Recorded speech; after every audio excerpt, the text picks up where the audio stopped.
Happy Thanksgiving, everybody.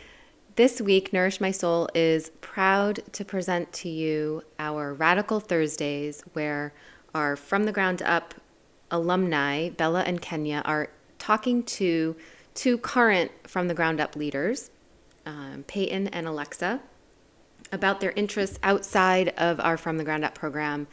And I think it's exciting to hear their perspective. I won't give you any spoilers because I want you to tune in, but I'm really energized by listening in on them and knowing that our future is in good hands. So I hope you enjoy this episode as you sit back and relax with your full tummy and let us know what you think about it.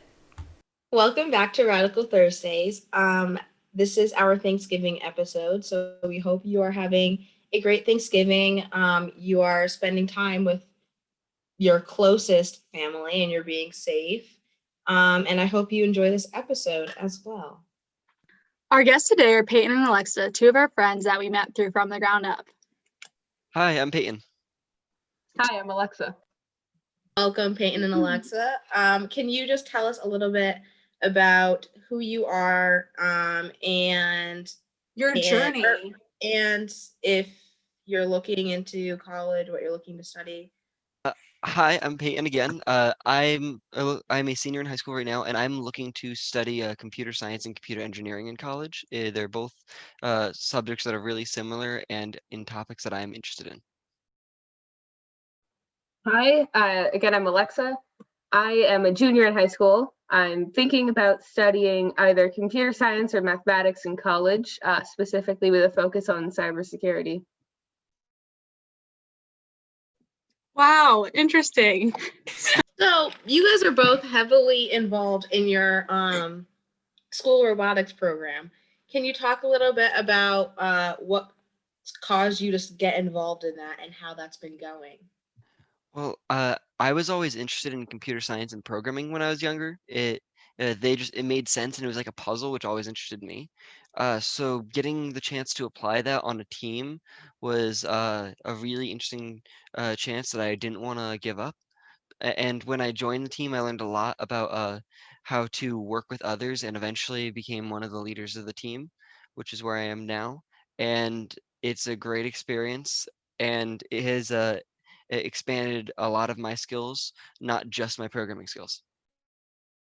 I had kind of a similar experience to Peyton. I first kind of fell in love with computer science in general before I joined robotics. Specifically, I think I was in like 4th or 5th grade, and my dad wanted to teach me and a couple of my friends programming, and I just kind of fell in love with it. So in 8th grade, an opportunity came up for me to join our school robotics team, and I decided to continue that in high school. I think it's done a lot for me, both in terms of my social life and just being more understanding of people, and also broadening my horizons in terms of CS. So I think it's been a really good thing for me. So you have been involved. So Alexa, you're a junior, so you've been involved with robotics since 8th grade, you said, or 8th grade. So can you talk a little bit about how your involvement in robotics has translated into other areas of your life? Yeah, so I think in school, it's definitely greatly helped me both in terms of my social life and also with group projects. A lot of the stuff we wind up working on in robotics is done with more than one person. So it's a lot of learning how to kind of talk about your ideas in a way that's both respectful and makes sense to other people, which is always a good thing. I think overall it's also helped with planning, especially this year. We've been working on a really, really large project. So we've had to do a lot of planning, which I think has been really helpful, both just in robotics specifically and in the rest of my life, because I've been a lot more organized this year, both out of necessity and just habit at this point. On top of that, it also helps in group projects when there is no necessary clear leader or clear structure to your project. Working with everyone on in robotics, there is a lot of times where even if you are not one of the leaders of robotics, you are put in charge of a smaller sub-project for the robot. And that prepares us a lot for being able to understand how to use the people around you's strengths for best use, and how to lead without making anyone annoyed with your leadership style. So it's taught us a lot about leadership and uh, just as on top of that, just how we solve problems. When you look at a computer science problem or robotics, you have to think and look at a problem differently than you would, say, a normal conversation. You have to look at different angles to see which way you want to solve a problem, and that applies to almost any situation you can think of. Yeah, generally STEM fields have a lot of real world translation in terms of dialogue techniques. You guys mentioned a big project that you are doing now. So, what has COVID's impact been on it, and how has leadership changed with that, or your way of communicating changed? Yeah, so that big project is actually working on a library for newer teams as part of our outreach program. One of the projects I've been working on is specifically related to that, and making it easier for teams to set up an autonomous program, which means the robot moves on its own. So COVID overall hasn't had too much of an impact on what I've been working on for the past 5 weeks, because all the members of the project were actually on campus. So we had fairly good access to that. But fall term, our first part of fall term it was a lot more difficult because one of those members was online and we were trying to teach people. So that was a lot. And this next, until like February, we're online again. So we were definitely going to have to do a lot of like learning how to work together online, because working together online versus in person is going to be very different. So I think it'll be another good learning experience for us. Especially with a lot of our members being from all over the world. For example, we have a lot of kids who are local, which is great. We also have a programmer who lives in California, and one or two programmers that actually live out in China. Trying to find a schedule so that way everyone can be included has been a challenge. And uh, it'll be interesting to see, and although I know we can do it, to see how we have to adapt this next term with our major project. Uh, be, if COVID continues, we'll have to continue that into our full year. And currently, Alexa is actually the only one who's able to test the robot because she's the only one local enough to have access to it. So you guys do way more like okay, so I know very, very, very little about robotics. But you guys do way more than what I would have anticipated. Your like community outreach, like Alexa mentioned, is actually really, really interesting. Has that always just kind of like what was that how were you able to make that connection between like science and robotics to people and like bringing them together? Well, when I fell in love with science, and that was something that I thought was, uh, while not universal, is applicable to many kids regardless of their background. So our robotics team, for the past few years, has tremendously increased the amount of outreach, as we call it, uh, to local towns. For example, before COVID, we every week would travel over to our local middle school and mentor and teach their new robotics team to uh, just from the ground up. And we would just build on no knowledge or any knowledge that they had. And we're really happy to see that they've been a team for 2 years running now. They had to take a break due to COVID, but uh, from what I hear, the kids are really excited to jump back into it next year if they can. On top of that, we also went to two other middle schools and did some just general science engineering activities to just excite younger kids about STEM, because that is where uh, the middle school ages are where people can start determining what really interests them, even if they don't even if they don't really have a choice in classes yet. That gives them a great idea and something to look forward to or research on their own. And finally, while it had to be canceled uh, due to COVID again, there were a good number of plans in place for one or two of us to mentor a new robotics team in our own robotics league. So that way, even a new team who has no previous knowledge of anything can build up from there and uh, be able to compete uh, at a higher level. Yeah, one of the big things we've been trying to work on is really like community outreach and building more of a community. Our team has historically been not the best at that, so we've really been trying to kind of reach out. That's part of the reason why we're building this library. The goal is to make it easier for newer teams who don't really like have the background to know what's going on, but that way they can deepen their knowledge base, but also still have a robot that can actually function by competition. We're also attempting to work on a lot of stuff like that, and we're really looking forward to mentoring teams if that's a possibility, teaching the engineering classes again, going back to the middle schools and mentoring the robotics teams, because that was a lot of fun. Now, these outreach programs that you guys are actively doing, do members propose them, and how do you come up with them, basically?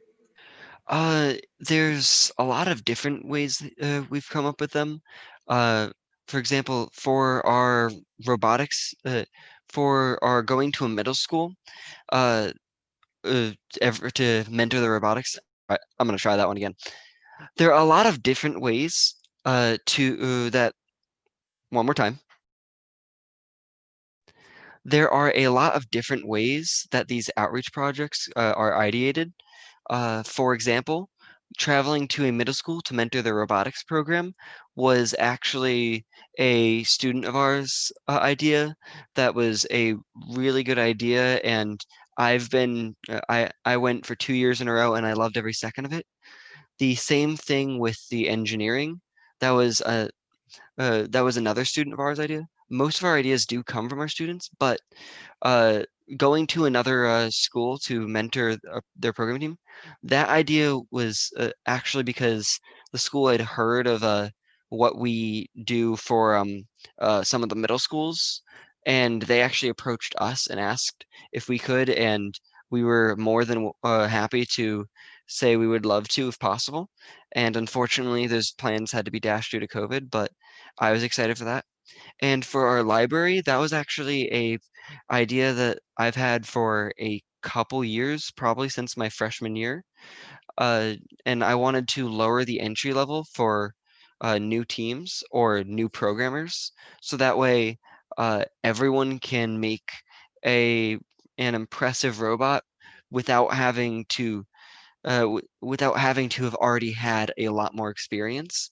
I wanted to just lower the entry price pretty much to robotics.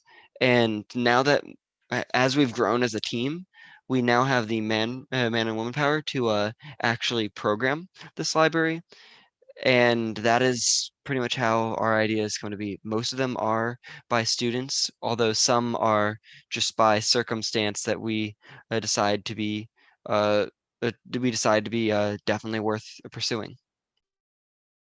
Yeah, we recently actually completely redid our team structure so that it was much more student led, which means a lot of the ideas that students have actually get talked about and we use instead of just kind of mentioning them to someone and then they just kind of get thrown into thin air.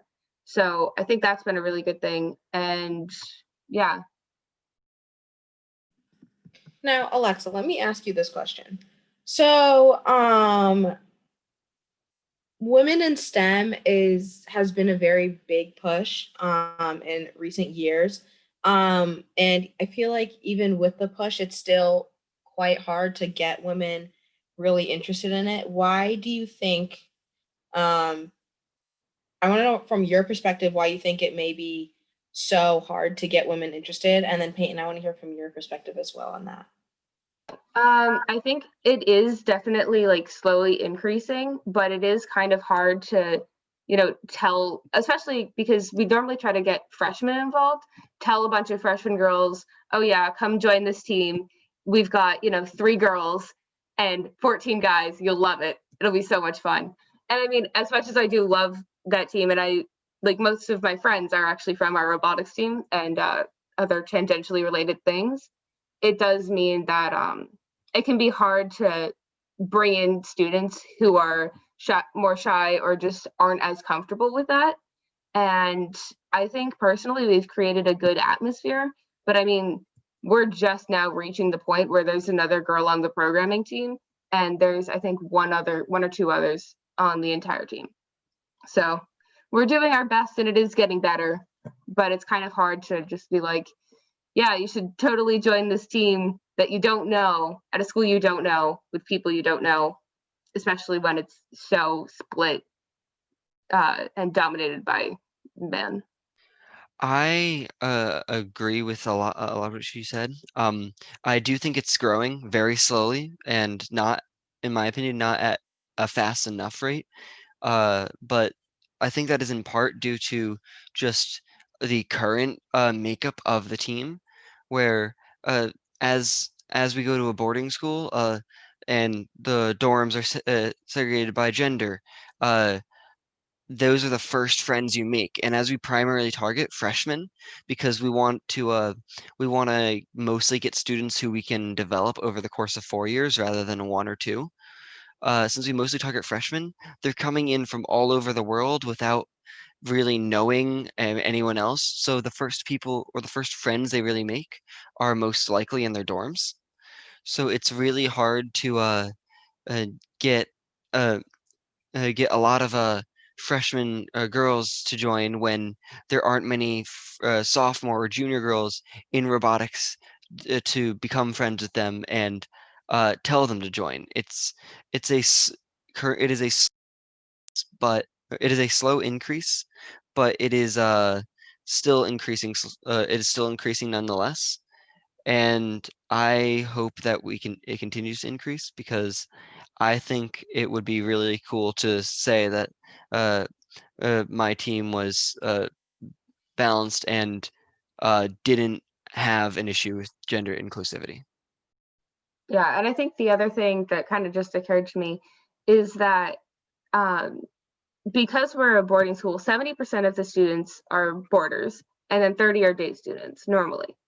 Now, the two last year, there were two girls who were really like super involved in the team, and both of us were day students. So we also weren't in the dorms at all, and we didn't have any real ways to target freshman girls, especially before school started, because they only move in like a couple days beforehand, but they are allowed to switch sports for a bit, and there's no real good way to do that. And I think another thing that I've noticed is people kind of view robotics at our school as a kind of like a very exclusive friend group, which I don't really get, but I think that's just kind of a thing that we need to start really like bringing people in more. And we have been making strides and really working to do that, but it's hard when there's, especially with COVID, like we were going to do so much more. And then, we just kind of, everything got overhauled and it was more survival mode versus like bringing people along, which is unfortunate, but Survival mode versus revival mode. exactly. I do know that there's lots of not horror stories, well, at least within the field of STEM, of I don't know if gatekeeping is the right term, but because of the fact that it's predominantly male, a lot of women that end up getting into the field, if they're new at a company and they get put on a team, and it's again, a majority of them are males, they'll often try to prove that they're not capable enough to be there. I've heard lots of stories about that. and that may be preventing people from joining the field once they get to college and they are doing internships and they're hearing these stories. Not so much in your younger years when you're in high school and middle school, although middle school, like you said, is usually the time that people drop out of or lose interest in STEM related fields. So there's that. One I'd thing. Oh, go ahead. I'd like to think that's not an issue on our robotics team. I can't speak personally from experience because, well, I'm not the target for that. But I'd like to think that our robotics team has been welcoming, and Alexa can confirm or completely deny that.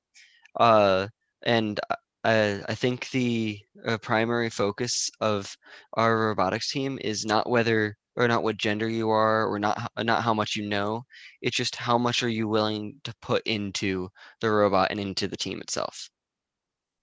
Yeah, I would largely agree with that. Most of the incidents I have with robotics were during middle school. That was fun. And also during competitions, I've had a lot of people at competitions like come up to me, ask me something, and then realize like that I was female and be like, oh, never mind, and just walk away. That was interesting. But I think overall the team culture is very welcoming. And I think the other thing that benefited me personally was I walked in with a year of experience already. I already knew Peyton, and I had already kind of talked with Mr. Ross, our coach, a bit. So I kind of walked in already feeling very comfortable with where I was. Whereas I think it's a lot harder for other people to do that just because I happen to have the right connections. Yeah, to build on that, there definitely are. It very much depends on the team of whether gender inclusivity is an issue, because there are a most teams are currently male-only teams, just from their makeup, and when we've always our team has always been good about accepting anyone who wants to join. But when we redid the structure, we made an extra point to make sure that just from viewing how other teams behave, to make sure that nothing like that ever happens from our team. So, because we want to make sure that regardless of any background or any information, everyone has the same chance and equal footing. Yeah, we've had issues with specific people in the past, and they graduated right before we restructured the team. But those individuals were a lot and not exactly enjoyable. So I did not necessarily miss them when they graduated. But it also didn't give us a good face at competitions. And I think once we realized like how bad that problem was, it got they graduated, so it kind of fixed itself. But there's definitely a concerted effort now. We have a couple members who I could see being like that in the future. And I think the team is taking a good step to just kind of like nip that in the bud as much as possible. Obviously, you can only do so much, but there's been enough, I think, kind of talking tos in general, like we accept everyone here. And the other thing is, in my particular instance, I was in charge of those kids for a week and a half. So they had to listen to me. And I think that helped out a lot. So would you say for other teams that are maybe experiencing this problem, or maybe on a minor scale, on a more passive aggressive scale like you experience at competitions, or on a greater scale, how would you suggest to them a transition into a more accepting kind of team that you guys have kind of started right now? Well, I mean, Like frankly, outside of the talks. well, frankly, when it comes to other teams, I found that the best way to really change people's minds is to get proven wrong. There is a team last year that was comprised only of, I think, seventh or eighth grade girls, and they were completely new to the scene, and they did really well, and that changed a lot of. Uh, and our team became pretty good friends with them because, well, our team just generally likes newer teams because we always look for chances to help out new teams when they need them. And also their new team was really interesting in how how they were structured, their what their robot does. They had some really ingenious ideas, and so we became pretty good friends with them. And I definitely remember noticing throughout the tournament on day one was the opinions or the way that other teams acted towards them changed dramatically. Uh, and throughout the rest of the season, teams like that were were definitely seen on an equal footing. And I think that's honestly the best way to change the mind is to see more women in STEM and more and just more of a action to prove to say, hey, yeah, we are just as good and we can do this. See? Yeah, I definitely agree. It was really encouraging to see that actually. And we've got some really great pictures with them. I hope they're doing okay with COVID and everything. But I think another thing that wound up really benefiting our team in particular was just that a lot of our more problematic members had graduated, and then we immediately redid our team structure.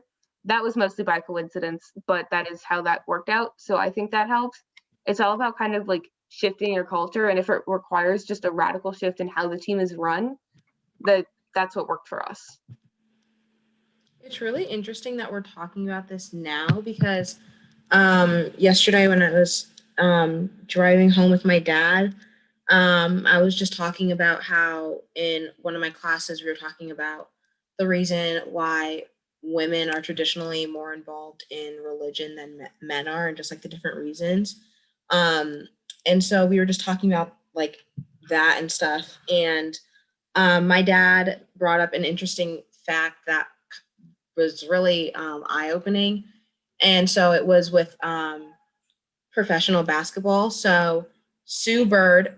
So with this, so it was interesting because so with professional basketball, Sue Bird, and it was comparing Sue Bird in the WNBA to LeBron James in the NBA, and they have both been in professional basketball for the same amount of time. They've won the same amount of championships. Everything is the same, and Sue Bird's annual salary for 2020 was $212,000, and the LeBron James 2020 annual salary was $37.2 million. And I was like, how is why is he making, so when we did the contrast or the comparison, and LeBron James is currently making like 170 times more than Sue Bird, and they are in the same exact position. And I was asking him like why he thinks that there's such a big difference between men and women's salaries, especially when it comes to like everything's the equivalent. And so I think it's really promising that we have that our generation, and that there's clubs and groups like you guys that are really pushing for inclusivity and just equality in, because it's been such a problem for so long. And I don't know, like I don't think there's one been going on for years upon years. But I think small steps like this are definitely slowly impacting it, which is really exciting to see. Yeah, I definitely think that just kind of seeing the very slow wave of more inclusivity is really encouraging. And I think that the election cycle has surprisingly helped that a bit, because you have a lot more people just aware of what's going on, purely because they're forced to by literally everything being dominated by the election. So I think that's also been really interesting to kind of watch the team grow from my freshman year to now, how much more inclusive it's gotten and how much more welcoming it feels. I will say it's in relations to the basketball example you gave, yes, it is the reasoning behind it is gender bias, but the reasoning behind the pay is more of a result of it rather than a cause of it, because unfortunately people aren't paying attention to women's basketball, despite the fact that they are very accomplished and, as you mentioned, have accomplished just as much as a lot of the men's basketball players, but no one's going or having those season ticket holders or paying into it. And so they, as a result, they can't pay the players as much as they do for NBA. So to clarify, that is the reasoning predominantly. So yes, it is gender bias, but it's not directly in the sense related to the gender pay gap that you see on a more traditional job basis. An example that could be more directly associated with the gender pay gap would actually be looking at soccer instead of basketball, because women's soccer for the U.S. brings in a lot more money than men's does, yet they get paid less. So that is something that needs to be that is like directly associated with like a gender pay gap, and it's really unfortunate. And I remember we won. And I remember that we have had as part of From the Ground Up, we have gone on side rants or had side talks about things like that and how that could end up happening. How is it that the sport that earns more money is paying their athletes less than the male version of the sport that is earning less? And that's not winning. To add on top of that, they haven't been to any World Cups, like barely any World Cups, maybe like one or two. UConn basketball. Yeah. Men's basketball sucks. Absolutely sucks. And still gets paid more. So that was, a good example within the sports realm of true gender bias, I would say, in terms of the pay gap, whereas basketball is more of a indirect one. Yeah, we had Abby Wambach actually came and gave a speech. Sorry, what? Yeah, last year. Like her in a suit? Oh no. And like early March, right before we all had shut down because of the pandemic. I think it's actually February. And she talked about that, and she was just like, yeah, I remember, because she was one of the main people fighting for equal wages, or at least, logical ones. And she was just like, I remember being so jealous of the new team because they had it so much easier than I did. And then I realized, wait, that's what I've been fighting for this entire time. And I thought that was really interesting, because you also, if you kind of like go online, you can see people being like, oh, but I had it harder than they did, so their experiences aren't valid, which is just dumb. And I think it's kind of like, but the whole point of fighting is that it's easier. So I think that's also just kind of interesting thing to talk about. Well, switching gears over to food. So all four of us were, I don't know if you guys can hear the background, I'm sorry. So all four of us have met through From the Ground Up. So how has, well, this is open to anyone. There is actually a lot of overlap, especially nowadays, with people claiming unethical handling of animals. There's a lot of overlap between science and innovation and traditionally meat or animal-based products. So lab-grown meat is one example. It's been in the making for a bit now, and obviously not popular. It's grown on a petri dish by a little cow bit. They like go into the cow, take it harmless, and they grow it. And then there is, they just developed a company, I don't remember what it's called, but lab-grown milk, which is, I guess, mimicking, or cow milk specifically, mimicking the bacteria that grows it to produce the milk and creating it. It's supposed to taste just like milk. And then there's obviously the connection within mechanics and technology in terms of agriculture more directly on the fields to assist farmers in productivity and efficiency, where they develop new products that will harvest their crops sooner, or not sooner necessarily, but faster, and take away a lot of the more labor-intensive aspects of it, so that they're able to do more. So there's your connection to food. Do you guys have anything else to add to that connection? on that front, I don't really have anything else to add because I am not as knowledgeable in the actual agriculture part. But what I have been noticing in the areas that I've been looking into is a lot more of an interest in visibility or transparency in the food management cycle, meaning where it comes from farms to shipping companies to grocers. There's a company called Gartner Incorporated that is predicting that every grocer will use a thing called blockchain, which I'm not going to talk about, to pretty much make all their food deliveries and food production really transparent. So that way, everyone will be able to know where it comes from, how the food is sourced, expecting that by 2025, 25% of grocers will be using this technology. And I thought that was just a really interesting thing because uh, for me, I'm always curious how the food I buy is sourced because, well, I eat a lot of it.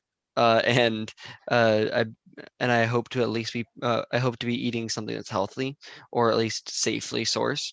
So having that visibility uh, is an exciting concept for me. Yeah, I definitely think that level of transparency will be really interesting and also allow for people to feel more confident in their food.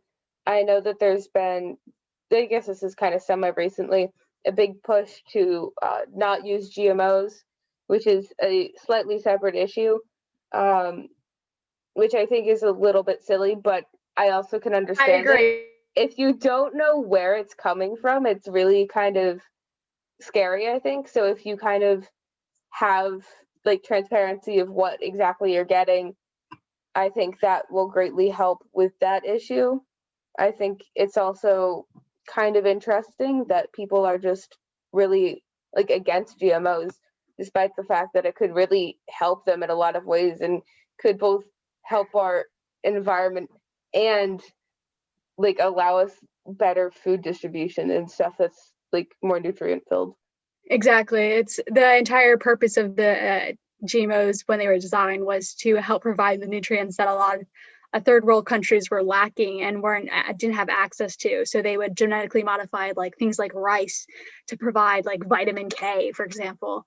So I think the reason why a lot of people, and there's this big push in the mainstream media about the GMOs are, horrible, outside of the fact that it's a marketing ploy. There's obviously at a certain point it can be bad, but scientifically speaking, there's a lot of restrictions on that because of ethical. You take a lot of ethical things, and you're not allowed to do a certain amount of things. So, but the push has been that really getting people to be against it through fear, the fear of the unknown. So you're not educated on the purpose of the GMOs and the true benefits of them and the negatives, if there are any present within the specifically GM food product that contains GMOs. You probably, will buy into all that, which is total nonsense. But what was I going to say? Right. So, but yeah, back to Peyton's point about transparency. There has been a larger push for transparency. So you see a lot in the coffee industry nowadays with having the picture of the farmer that farmed the beans on the bag and having the fair trade symbols and all that. I think it is important to note that a lot of people think or immediately associate unethically sourced through like harming the animals or through illegal means or what have you. But a large part of it, and this goes back to maybe a small diss on vegans and whatnot, I suppose, but and vegetarians, where they say that the reasoning behind them going is because they don't want to harm the animal, but a lot of the things that they get sourced from can be oftentimes harming the people,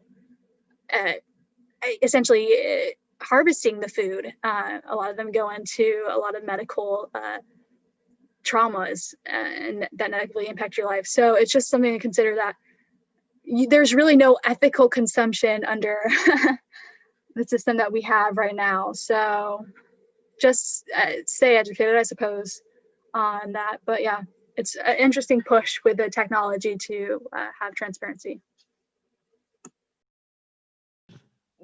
Do you guys have just any final last words for people who are maybe interested in getting involved in STEM and engineering and robotics, to just kind of either how to get involved or to really stay involved if it's one of their true passions, and not letting like society kind of Yeah, or have them advice in terms of inclusivity, how to approach it and to change their mindset, kind of thing.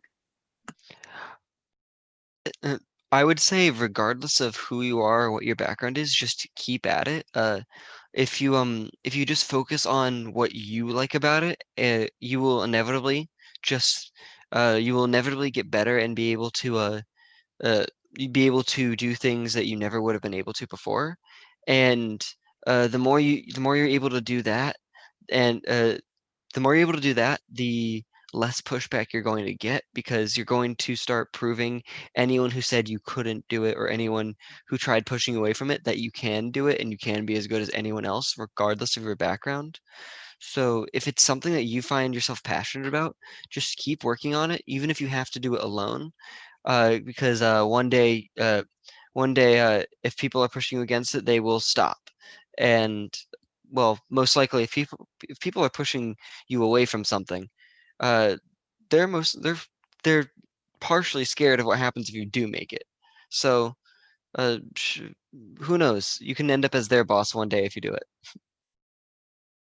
I mean, I was gonna say pretty much what Peyton said, but I think also in general, if you want to do something, there is a way. And I think just kind of keeping at it and knowing that even if you don't know what's going on, fake it till you make it. As cliche as that advice is, I walked into robotics completely pretending I knew what was going on. And I think it's worked out pretty well so far.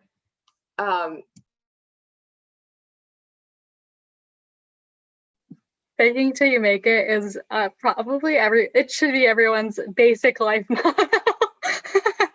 Eventually, once you're around it, people for a while, you'll pick up things. So it's a really good piece of advice, Alexa. You learn the most when being wrong. So Yeah. fake it till you make it. There's uh, a lot less risk to it, because especially when you're doing it in your own standards, because if you're in an area where there are no major consequences of being wrong. For example, if you're learning something or you're teaching something, then faking it is just and then just being wrong. There's no better way to learn. 100%, especially in STEM fields. I can't really speak to the arts. There's nothing wrong with those are, I'm sure there's okay, anyway, the inspirational quote, Kenya. Okay, yeah, I think that transfers really well into the inspirational quote today. It's by William Blake, who's a poet. And the quote is, "What is now proved was once only imagined." And I really like this quote because it is inspirational. It's I just like the perspective that it gives, that um I don't know, like I just never really thought about everything that we have now, like once never existed. And so it really just goes to prove that if you really care about something, or really are passionate about anything, really just go for it no matter what. And eventually people start catching on, and it can become and grow into something that you had only ever hoped for. And it can eventually impact the world. Right on. I've actually never really heard this quote specifically. I've heard like spin-offs, if you will, of it. But I really like this quote. But the first thing I thought of, Kenya, when I saw it, my immediate thought after you had read it was the scientific method and not imagination and all of that. So it is really cool because everything is proven until, it is possible until proven impossible. And even then, eventually down the line, as technology increases, can eventually potentially become possible. That being said, gravity still, obviously, things like that still are, The Earth is still round. The things will never change. So don't think that because you believe the Earth is flat, and don't take it that way, I suppose. Alrighty, so let's wrap her up. It was lovely having both of you guys on today. Thank you for having us. Yeah, this was a lot of fun. It was. Interestingly enough, or not really interestingly enough, but we don't, or not, that's not a bad thing. We're only promoting one social, or our socials and such, because we're all under the same. You can find us at our website, nourishmysoul.org. We are an org, we are not a com. Although we will appreciate your money should you choose to donate it. But that, yeah, anyway. All undercase. Yes, I used that correctly this time. You can find us on our Facebook at Nourish My Soul. Just search her up and then what's it called? The search bar. And you can find our Instagram for Nourish My Soul at nourish.my.soul. And similarly, you can find our Instagram for From the Ground Up. From without the O, not zero, ground up, all undercase. You can email us at Alicia, spelled ALICIA, at nourishmysoul.org, and you can listen to us on our YouTube page for Nourish My Soul, our Spotify, which will be under Radicle Thursdays, Google Podcasts, Anchor, Breaker. Ooh, that kind of rhyme there. Anyway, Pocket Cast and Radio Public. Thank you again to Peyton and Alexa for coming on. Thank you for listening. And we will see you next week. Have a great Thanksgiving and eat well, sleep well, don't explode, conversate well. That was a good one. Anyways, all right. See you guys next week. Boy Scouts and what is it? Non-binary Scouts, I suppose. Okay. That ending.